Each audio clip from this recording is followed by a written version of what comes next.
Ada Sagi was supposed to be in London last month, celebrating her 75th birthday with her son Noam.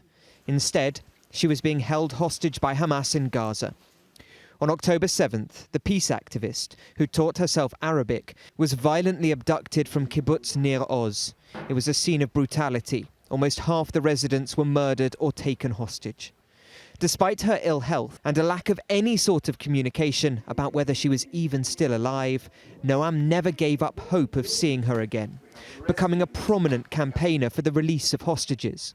I have to stay positive. I need to find a way to look at things at the moment through a keyhole of what is it that we need to do to get her home. When the hostages began being freed, he travelled to Israel, despite having no promises. But this was the text his friends, like Rabbi Jeremy, received last night. Mum is coming home this evening.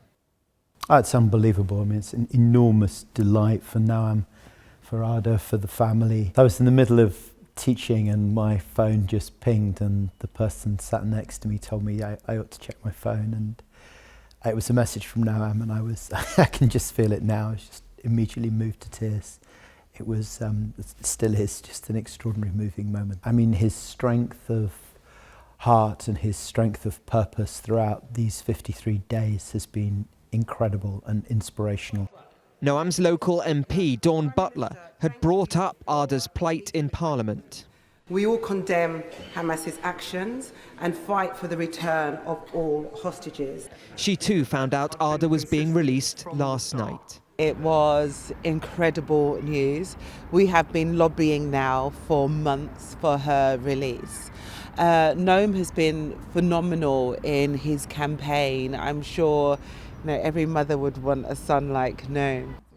When I spoke to Noam in October, he said he was looking forward to taking his mum back to this, her favourite park in Dollis Hill, to be reunited with her grandchildren.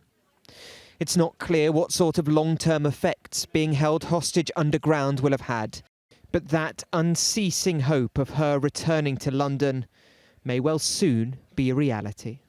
Sam Holder, ITV News.